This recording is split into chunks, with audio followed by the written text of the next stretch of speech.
Por poco y no lo veo, ya me iba.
Órale, qué chido está esto, ¿eh?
I am zoomed in, man.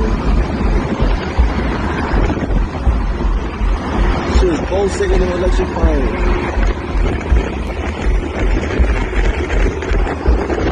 That shit went into the clouds. It went up into the cloud. Yo, I swear to you, G. Yo, boy. It disappeared in the cloud. These niggas is hiding alien spacecraft in the clouds. Facts. Wow, where did it go? Gone into the black cloud on the West Side Highway, everybody.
contract vessel that was in the South Pacific in '63. Jacques Vallée had the story, but he didn't have the source. It was a third-hand story for him, where we were testing the, I think they were the Atlas intercontinental ballistic missiles. We were firing them downstream in the South Atlantic, and this captain who contacted me was on a ship that was retrieving them after a test fire. Now these were not hot. They didn't have nuclear weapons on them. They were trying to get the missile to be accurate. But the missiles kept missing their mark, and they knew there was some kind of a subtle electromagnetic thing happening. And there was always an ET craft around. And they got these on radar. So one night, his radar guy had a new, I think it was RCA radar system, and it was sweeping around, and they picked up a craft. And so the captain was called, came up, they got it. He called the command center, and they got it on radar. Unfortunately, they then hit it with some kind of electronic weapon or something. And the thing blew up. There was an explosion in the sky, and it fell straight down into the water, this UFO. And the next morning, his ship was vectored into the point of impact. And they couldn't find the ship, but there was about a 6-foot square pod that had ejected, that had 4 of the ET beings in it. And this guy was a salt-of-the-earth Navy guy, and he said, well, they were handsome little men, but their skin was the color of a Sicilian. I never forget him saying that, Sicilian. Okay. And bronze-colored, no hair, no pinna, which is the pinna is the flap, the monkey ears we have. They just have openings, fine lips, a sort of small nose. And just like the man that contacted me from Skunk Works at Lockheed about the astral projection experience, this person contacted me to find out something that had bugged him. It stuck in his mind and bothered him for 40 years. And and I said, well, what is it? He says, well, we got him out of this thing, this pod. They were ordered to put him in the ship's freezer till a nuclear submarine came along and took them, and they were all threatened with death if they talked about this.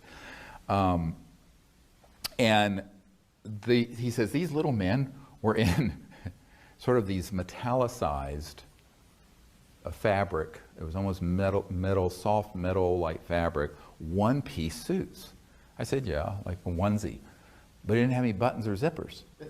And he said, how could they have gotten in them? And I said, this is why you're calling me? And it was. This was exactly why he was calling me.